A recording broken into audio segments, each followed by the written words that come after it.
स्वागत है आपके अपने YouTube चैनल ज्ञान गंगा एजुकेशन में। चलिए हम चलते हैं बीएड अंतिम वर्ष के अंदर।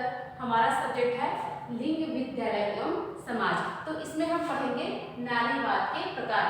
मैंने आपको पहली वीडियो में जो नारीवाद क्या होता है इसके बारे में समझाया था, है ना। तो अब हम देखेंगे नारीवाद के प्रकार। जो नारीवाद है वो कितने प्रकार के होते हैं। तो सबसे पहला क्या है, उग्र नारीवाद। दूसरा क्या है, समाजवादी या मार्क्सवादी नारीवाद। तीसरा है मनोवैश्लेषिक नारीवाद। चौथा है उदार नारीवाद। और पांचवा क्या है, सांस्कृतिक नारीवाद। छठवां है अश्वेत नारीवाद। और सातवां है पर्यावरणीय नारीवाद। तो जितने भी नारीवाद के जो प्रकार हैं उसको हम बारी बारी के साथ आगे पढ़ेंगे।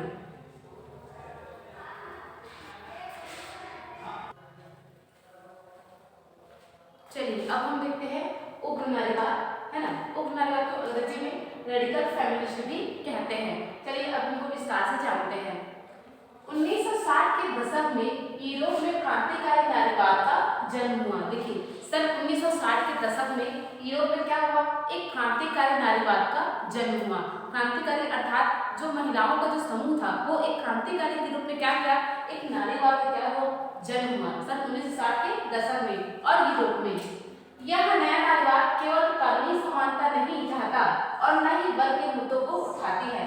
ये जो नया नारीवाद जो जन्म हुआ है ना, ये सिर्फ नारी कानूनी समानता ही नहीं चाहता और न ही वर्ग के मुद्दों को आवाज उठाता है, बल्कि ये चाहता है कि जो समाज में नारी की जो स्थिति है वो हर दिशा में क्या है, वो परिवर्तित हो, है ना। जो नारी है वो क्या करे, वो हर दिशा में आगे बढ़े और हर क्षेत्र में पुरुष के बराबर को समकक्ष खड़ी रहे। तो ये नया जो कानून जो लागू हुआ है ना, क्रांतिकारी का जन्म हुआ, इसका मेन मुद्दा ये था कि जो नारी है वो हर रूप से क्या है, वो आगे बढ़ सके। रेडिकल नारीवाद मानते हैं कि इतिहास में हमेशा पुरुषों ने स्त्रियों का शोषण किया है।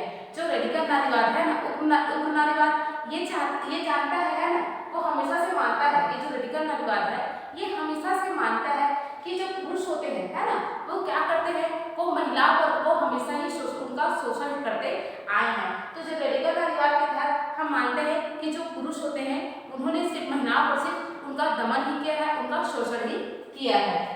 अमेरिकन उग्र नारीवाद लेखिका एंड्रिया रीटा डॉर्किन ने अपनी पुस्तक पोर्नोग्राफी मैन पोसेसिंग वुमन, है ना, जो अमेरिकन उग्रवादी नारीवाद है ना, उसकी लेखिका कौन है, एंड्रिया रीटा डॉर्किन, है ना। इन्होंने अपनी एक पुस्तक लिखी, जो पुस्तक का नाम था पोर्नोग्राफी मैन पोसेसिंग वुमन।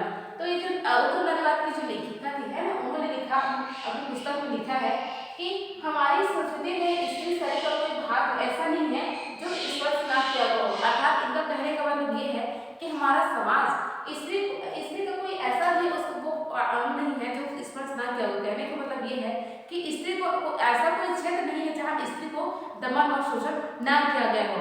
स्त्री को हर क्षेत्र में उसका दमन और शोषण किया गया है, चाहे वो परिवार में हो, समाज में हो या देश में हो। तो हमारा जो उग्र नारीवाद है इसका मेन मुद्दा ये है कि जो नारीवाद है ना, तो उसमें जो नारीवाद की जो भूमिका होती है वो क्या होती है, जो नारी होती है वो अपने हक के लिए लड़ती हैं और अपने जो भी वो उनके लिए जो अधिकार दिए गए हैं ना, उन सब को क्या करें, वो उन्हें मिल सके, प्राप्त हो सके।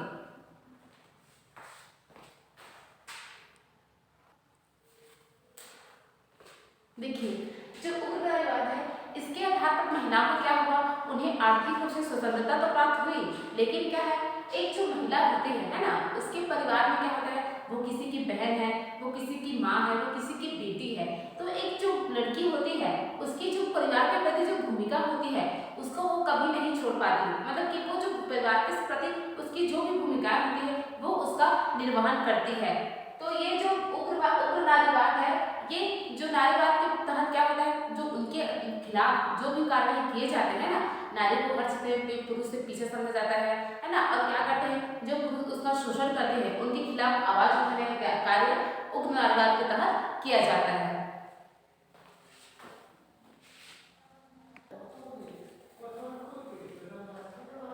चलिए अब हम देखते हैं उग्र नारीवाद के प्रमुख सिद्धांत। उग्र नारीवाद का क्या प्रमुख सिद्धांत है उसको हम देखते हैं। पहला है शरीर जीव विज्ञान की समस्या की जड़ है। उग्र नारीवाद की प्रमुख पहला सिद्धांत क्या है कि शरीर जीव विज्ञान की समस्या की असली जड़ है। यहाँ पर हम कह सकते हैं कि जो महिला है ना, उसका शरीर ही क्या करता है, उसकी समस्या का असली जड़ है। जो समाज में जब महिला रहती है ना, तो वहाँ वो हर लोगों का देखने का नजरिया अलग अलग रहता है। कोई महिला को अच्छी नजर से देखता है तो कोई बुरी नजर से देखता है। तो यहाँ पर कह सकते हैं कि जो महिला का जो शरीर होता है वही उसकी समस्या की असली जड़ होती है। रेडिकल नारीवाद कहते हैं कि महिलाओं का जीव विज्ञान ही उनकी अधीनता की जड़ है ना। महिला को क्या किया जाता है, महिला को समाज के अंदर यह कर दबाया जाता है कि वो घर की लाज होती है ना, और उसको घर से बाहर जाने तक के लिए पाबंदी लगाई जाती है। तो इन्हीं सब को डर को दिखाकर एक महिला को उसका दमन व शोषण किया जाता है। तो ये हम कह सकते हैं कि जो उसके जीव विज्ञान, उसकी शरीर जो ही है, उसकी जो समस्या की असली जड़ होती है। अब दूसरा देखेंगे हम, संतानों की देखभाल सभी वयस्कों के द्वारा, है ना। रेडिकल नारीवाद मानता है कि जो महिलाएं होती है वो केवल संतानों की देखभाल के लिए ही होती है ना। हमारा समाज ये कहता है ना, कि जो महिलाएं होती है वो एक परिवार तक ही सीमित होती है। उसका सिर्फ ये हक बनता है कि जो महिला है वो सिर्फ अपने परिवार के जो बच्चे हैं उसका सिर्फ देखभाल करे, उनकी देखभाल करे, खाना बनाए, है ना। तो जो हमारा समाज क्या करता है, उसी प्रकार महिलाओं के साथ व्यवहार भी करता है। तो अब वो क्या मानता है कि जो महिला है वो एक परिवार से आगे उठ नहीं सकती, है ना, वो एक परिवार के तहत ही दबी होती है। तो यही जो रेडिकल नारीवाद मानते हैं कि जो महिलाएं होती है वो इन सब जो उनकी जो संतान की देखभाल सभी वयस्कों के द्वारा की जाती है। तो क्या किया जाए, उसके तहत जो बच्चे होते हैं उसकी देखभाल सिर्फ एक माँ ही ना छोड़ बल्कि सभी वयस्कों द्वारा किया जाए। बल्कि क्या किया जाए, जो संतान जो होते हैं उनकी जो देखभाल होती है वो सभी वयस्कों के द्वारा की जाए। वयस्क अर्थात कहने का मतलब ये है जो सब तरह की जिम्मेदारी उठाने के लिए सक्षम हो, है ना। तो महिला के ऊपर कोई जिम्मेदारी ना होते हुए भी जो जितने भी वयस्क है वो सबकी संतानों की देखभाल करें। अब हम तीसरा देखते हैं, पितृसत्ता का अंत। हमारे जो उग्र नारीवाद है इसका तीसरा सिद्धांत है पितृसत्ता का अंत। पितृसत्ता अर्थात पिता का शासन। यहाँ पर हम कह सकते हैं कि हमारा जो समाज है वो आदिकाल से हम देखते आ रहे हैं कि एक जो परिवार होता है वहाँ पर एक पुरुष या पिता का ही शासन देखने को हमें मिलता है ना।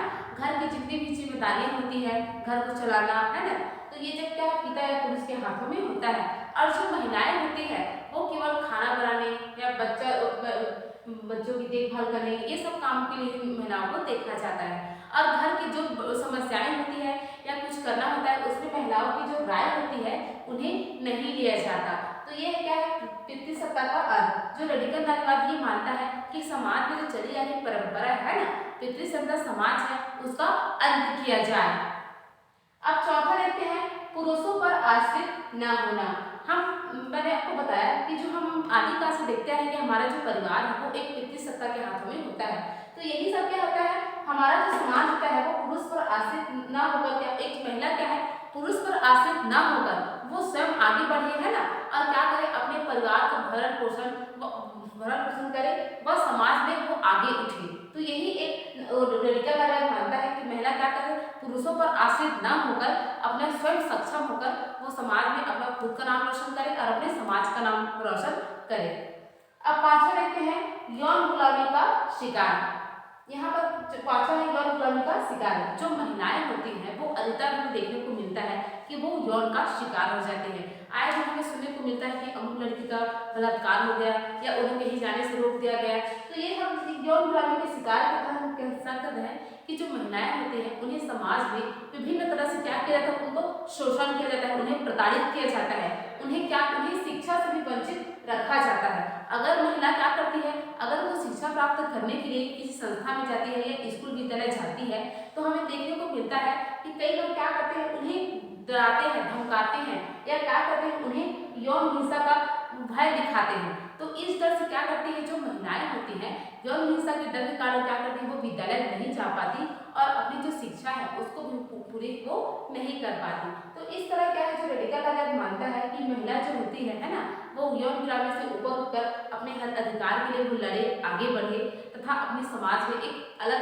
पहचान को बनाए। अब छठवां देखते हैं, वासना पूर्ति का माध्यम। हमारा जो समाज है वो महिला को एक सिर्फ वासना पूर्ति का एक माध्यम ही मानती है। वो मानती है कि जो महिला होती है वो उसके घर तक ही सीमित रहना चाहिए, है ना, वो एक वासना के ही माध्यम माना जाता है। लेकिन हाँ, मेडिकल वगैरह मानता है कि जो महिला होती है वो सब इन सब वासना पूर्ति का माध्यम न बनकर वो आगे बढ़े, समाज में उठे और अपने जो भी हक है उसको वो प्राप्त करे, और हमारे जो समाज है वो क्या कर सके, अपना कुछ ऐसा कार्य करे कि वो क्या कर सके, अपना नाम रोशन कर सके और आगे बढ़ सके। अब हम चौथा देखते हैं, मातृत्व को प्रतिष्ठा सूचक मानना।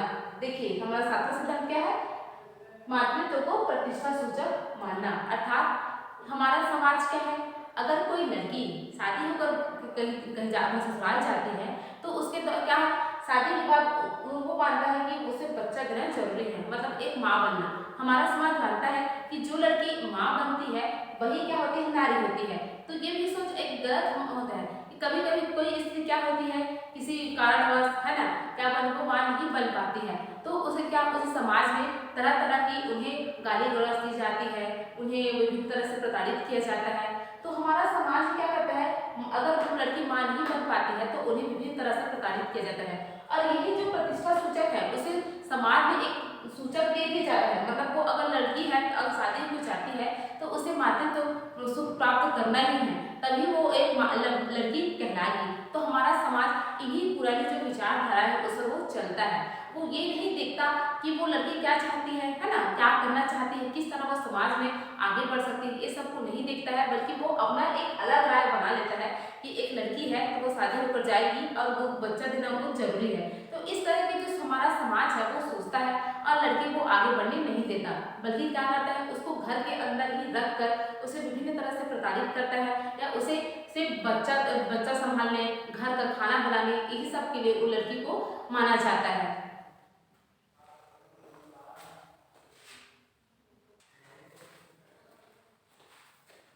चलिए अब हम देखते हैं उग्र नारीवाद का मूल्यांकन। हम नारीवाद के मूल्यांकन के तौर पर कह सकते हैं कि जो उग्र नारीवाद है ये महिलाओं के ऊपर हो रहे जो अत्याचार है ना, और पुरुषों के जो पुरुष द्वारा जो महिलाओं को किया जा रहा है शोषण, इस सब के विरुद्ध वो आवाज उठाने का कार्य करता है ना। रेडिकल नारीवाद अत्यधिक क्रांतिकारी है। जो रेडिकल नारीवाद है वो अत्यधिक क्रांतिकारी है, मतलब वो उग्र रूप से क्या करता है, जो महिलाओं के खिलाफ हो रहे अत्याचार का वो आवाज उठाती है। तो ये मुख्य रूप से क्या है, वो क्रांतिकारी है, उग्र नारीवाद, है ना। यह पूर्ण रूप से पुरुष सत्ता का विरोध करती है। ये जो रेडिकल नारीवाद है ये पूर्ण रूप से क्या करती है, जो हमारे समाज पे, हमारे परिवार में क्या है, जो एक पुरुष का जो शासन चलता आ रहा है उन सबका क्या करती है, पूरी तरह से क्या करती है, विरोध करती है। अर्थात वो क्या, हमारा समाज और परिवार क्या करते हैं कि महिला पर पूरी तरह से क्या करते हैं, वो शासन चलाते हैं। उन्हें किसी भी तरह के हर तरह से क्या, एक महिला पर हर तरीके से क्या लगाई, पाबंदी लगाई जाती है। तो जो उग्र नारीवाद है वो इस सब को क्या करती है, इस सब का विरोध करती है। रेडिकल नारीवाद मानता है कि पुरुष महिलाओं पर अपना नियंत्रण जमाता है ना, और जो रेडिकल नारीवाद है वो मानता है कि जो पुरुष होते हैं वो महिला पर हमेशा क्या करते हैं, हमेशा अपना कब्जा ही जमाते हैं ना, उन पर अपना नियंत्रण या शोषण उनका करते आए हैं। तो उग्र नारीवाद के मूल्यांकन के तौर पर हम कह सकते हैं, जो उग्र नारीवाद है ना, अगर हम उसका मूल्यांकन करें तो हम कह सकते हैं कि जो उग्र नारीवाद है ना, वो क्या करता है, महिलाओं के खिलाफ हो रहे अत्याचार, वो उन्हें किसी तरह प्रताड़ित किया जा रहा है तो उस सब के खिलाफ क्या करता है, वो आवाज उठाने का करता है, और ये अत्यंत क्रांतिकारी होता है।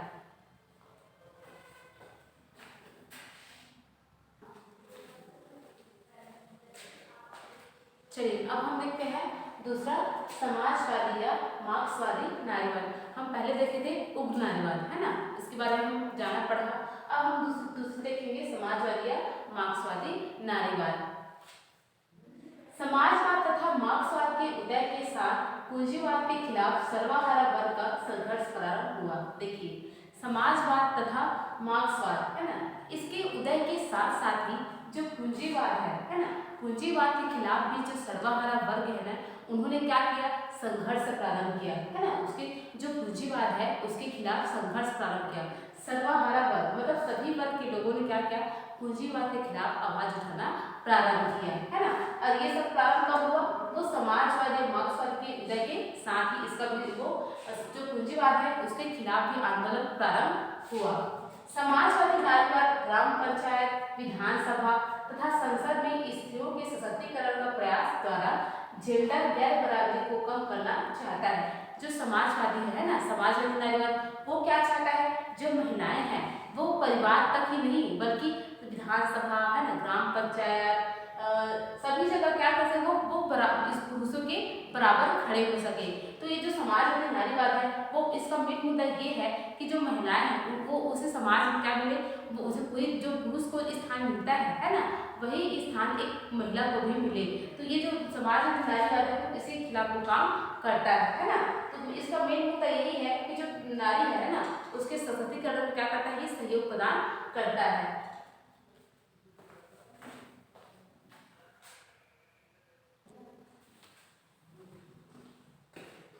चलिए हम समाजवादी नारीवाद की कुछ परिभाषाएं देख लेते हैं।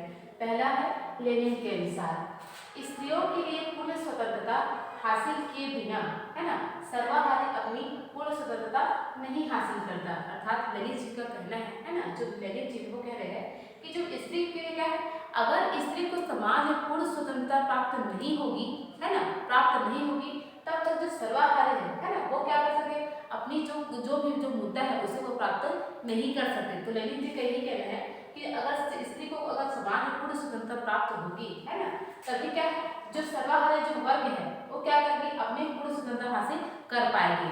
मतलब लेनिन जी कह रहे हैं कि जिस तरह हमारे समाज में महिलाओं के खिलाफ अत्याचार होते हैं ना, उनका दमन किया जाता है, शोषण किया जाता है, तो अगर महिला को उस परिस्थिति से अगर उनको उबारा ना जाए है ना, उबारा दी ना जाए, तो क्या करेंगे, जो सर्वहारा वर्ग है ना, वो क्या कर पाएगा, अपनी जो भी उसका मुद्दा है वो उस मुद्दा को प्राप्त नहीं कर सकता। लेनिन जी का यही कहना है। अब दूसरी परिभाषा हम देखते हैं एन.आर. देसाई जी के अनुसार, ग्रामीण क्षेत्रों में स्त्रियों का शोषण केवल पुरुषों के द्वारा ही नहीं होता है ना। एन.आर. देसाई जी का कहना है कि जो ग्रामीण क्षेत्र है वो उसमें स्त्रियों का जो शोषण केवल पुरुषों के द्वारा ही नहीं होता है, पितृ सत्तात्मक व्यवस्था भी इसका उत्तरदायी नहीं है ना। ना तो ग्रामीण क्षेत्र में स्त्रियों का शोषण केवल पुरुषों द्वारा नहीं होता है ना, और ना ही पितृ सत्तात्मक व्यवस्था उसका उत्तरदायित्व नहीं है। वास्तव में शोषण का कारण पूंजीवाद है ना। एन.आर. देसाई जी का कहना है कि जो महिलाओं के विरुद्ध जो भी अत्याचार होते हैं है ना, वो केवल पुरुष नहीं करता, न ही एक पितृ सत्तात्मक समाज करता, बल्कि उसका मेन मुद्दा क्या है, पूंजीवाद। पूंजीवाद इन सब का कारण है, ऐसा एन.आर. देसाई जी का कहना है।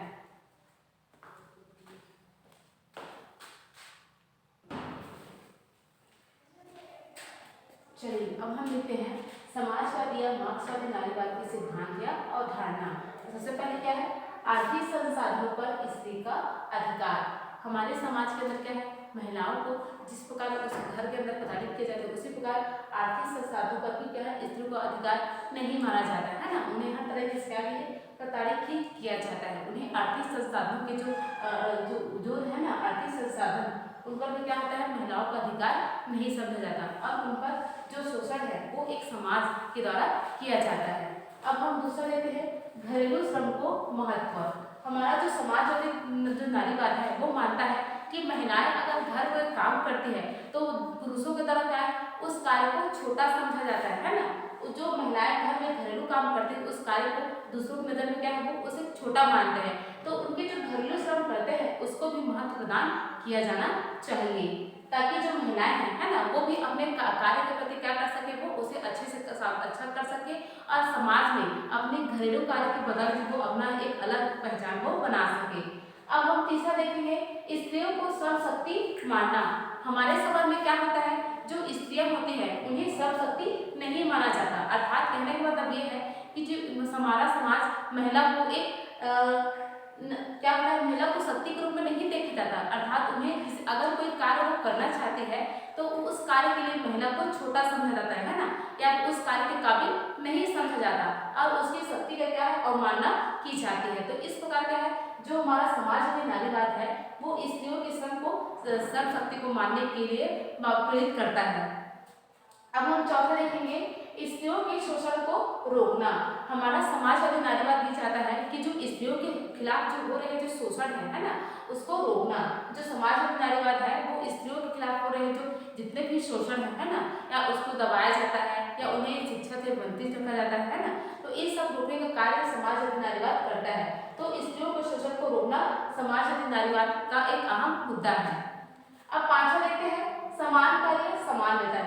हमें प्रायः देखने को मिलता है कि जो स्त्रियां होती है ना, वो कोई कार्य करती है तो वो उसे उस कार्य के लिए क्या समान वेतन नहीं दिया जाता। अर्थात जो अगर जो काम एक कार्य है ना, उसको एक स्त्री और पुरुष दोनों कर रहे हैं तो उसमें उन्हें समान वेतन पुरुषों के बराबर उसे वेतन नहीं दिया जाता। तो ये समान कार्य समान वेतन का जो समाजवादी नारीवाद है वो ये इसका विरोध करता है कि अगर पुरुषों को उस कार्य के लिए उतना वेतन मिल रहा है तो महिलाओं को भी उस कार्य के लिए उतना ही वेतन मिले। तो समाजवादी नारीवाद ये सिद्धांत के आधार पर अपना कार्य करता है।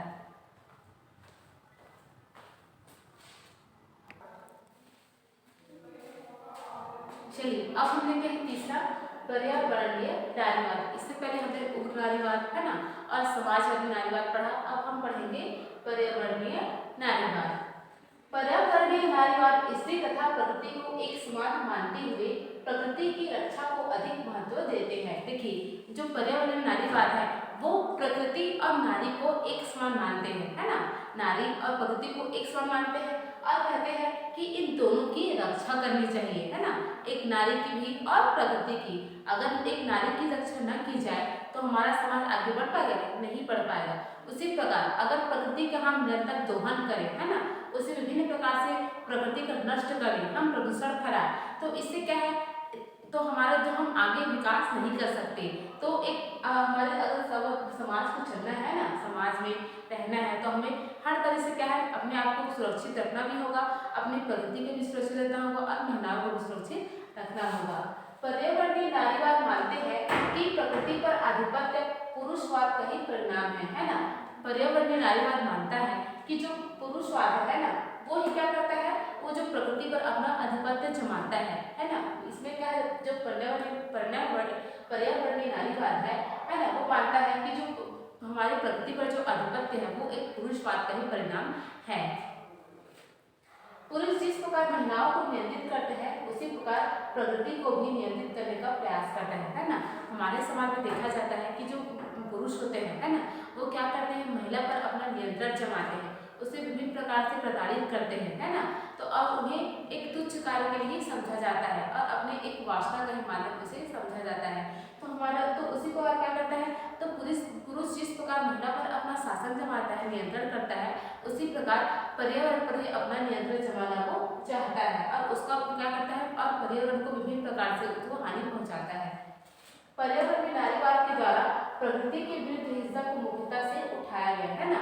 पर्यावरणीय नारीवाद का मेन मुद्दा ये है कि जिस प्रकार एक नारी को क्या विभिन्न तरह से प्रताड़ित किया जाता है, उसी प्रकार क्या है पर्यावरण को विभिन्न प्रकार से नुकसान पहुंचाया जाता है, उसके खिलाफ आवाज उठाने का कार्य पर्यावरणीय नारीवाद के आधार पर किया जाता है ना। ये पर्यावरणीय नारीवाद के आधार पर जो चिपको आंदोलन है ना, चिपको आंदोलन के तहत क्या है, वो एक पर्यावरणीय नारीवाद का ही एक एग्जाम्पल है। चिपको आंदोलन क्या है, उस चिपको आंदोलन के तहत क्या किया जाता था, पेड़ों से चिपक कर पेड़ों को कटने से बचाया जाता था। तो ये भी आंदोलन का है एक पर्यावरणीय आंदोलन का ही नारीवाद का है एक हिस्सा है। तो इस प्रकार का है जो पर्यावरणीय नारीवाद है, इसका मेन मुद्दा ये है कि जिस प्रकार एक नारी की सुरक्षा की जाए, है ना, उसी प्रकार प्रकृति भी नारीवाद की तरह ही उसका भी सुरक्षा किया जाए।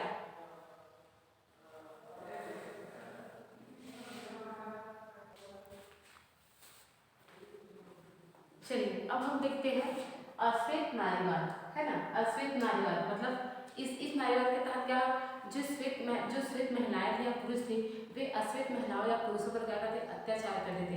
तो इसी के खिलाफ क्या है कि अश्वेत नारीवाद का जन्म हुआ, ताकि जो अश्वेत नारीवाद है पुरुष के खिलाफ जो भी अत्याचार या शोषण हो रहे हैं उसको रोका जा सके। इस नारीवाद का जन्म मुख्यतः संयुक्त राज्य अमेरिका में हुआ। जो अश्वेत नारीवाद है ना, मतलब काला गोरा का भेद, तो ये जो नारीवाद है ना, अश्वेत नारीवाद का जन्म कहाँ हुआ, मुख्यतः संयुक्त राज्य अमेरिका में हुआ। अश्वेत महिलाओं को अनेक प्रकार से प्रताड़ित किया जाता है। देखिए मैंने आपको बताया कि जो श्वेत महिलाएं होती है ना, गोरी महिलाएं क्या करती थी, जो अश्वेत महिलाएं जो काली महिलाओं के साथ वो विभिन्न तरह से उसका शोषण करती थी। उन्हें विभिन्न प्रकार के ताने सुनाए जाते थे या उन्हें किसी प्रकार के कार्य करने से रोका जाता था, है ना। तो इस प्रकार की जो विभिन्न तरह के जो शोषण है वो श्वेत महिलाओं के द्वारा अश्वेत महिलाओं को किया जाता था। यहाँ उसी तरह हम दूसरी तरफ देखें कि जो अश्वेत जो पुरुष होते हैं, है ना, वो भी क्या कर सकते हैं, वो जो श्वेत पुरुष होते हैं वे अश्वेत पुरुषों को क्या करते थे, शोषण करते थे, उन्हें तरह तरह से प्रताड़ित किया जाता था। तो इन्हीं सब के चलते क्या हुआ, जो अश्वेत नारीवाद है उसका जन्म हुआ। 1960 के दशक में अश्वेत महिलाएं अपनी मुक्ति को अश्वेत पुरुषों की मुक्ति से जोड़कर देखने लगी।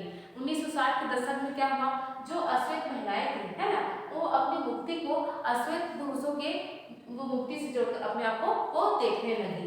ब्रिटेन में 1974 में एक महिला समूह का निर्माण हुआ। देखिए ब्रिटेन में सन 1974 में क्या हुआ, एक महिला समूह का निर्माण हुआ, अश्वेत महिला समूह का निर्माण हुआ।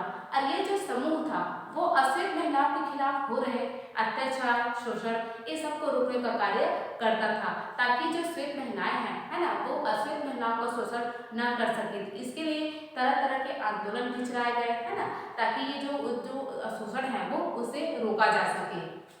एंजेला डेविस दुनिया की सबसे प्रसिद्ध अश्वेत नारीवादी, है ना, जो एंजेला डेविस जी है वो दुनिया के सबसे प्रसिद्ध वो अश्वेत नारीवादी रही। एंजेला डेविस ने अश्वेत नारी के खिलाफ हो रहे जो विभिन्न प्रकार के जो शोषण है उनको रोकने का उन्होंने विभिन्न तरह के प्रयास किए, ताकि हमारे समाज में, देश में, राज्य में जो अश्वेत काला गोरा का जो भेद होता था उसे रोकने के लिए इन्हें तरह तरह के प्रयास किए, जिसके तहत क्या हुआ, वो उसमें कामयाब भी रही, ताकि क्या है, जो अश्वेत महिलाएं हैं वो भी दुनिया में क्या करें, वो अपना वो अलग से पहचान वो बनाए जा सकेगा। आज हम देख सकते हैं कि जो काली जो महिला होती है वो भी एक मिस यूनिवर्स का खिताब जीत सकती है ना। तो इस प्रकार क्या है, जो काले गोरे का भेद है ना, उसको हटाने के लिए अश्वेत नारीवाद का जन्म हुआ। अश्वेत नारीवाद क्या है, इसके तहत क्या होता है, महिला को जबरदस्ती किसी कार्य करने से रोका जाता था, है ना, या जनसंख्या नियंत्रण के नाम पर उन्हें क्या करता था, उन्हें तरह तरह से प्रताड़ित किया जाता था, या जबरदस्ती नसबंदी करवाया जाता था, या किसी जगह उन्हें जाने से रोका जाता था, है ना, जो काली महिलाएं होते हैं उन्हें। तो इस प्रकार के जो तरह तरह के जो शोषण है जो श्वेत और लोगों के द्वारा अश्वेत लोगों पर किया जाता है, तो ये रोकने के लिए अश्वेत नारीवाद का जन्म हुआ और उन्होंने इस जो भेद है उसको रोकने के लिए तरह तरह के प्रयास किए, अब जिसमें वो सफल भी हुए।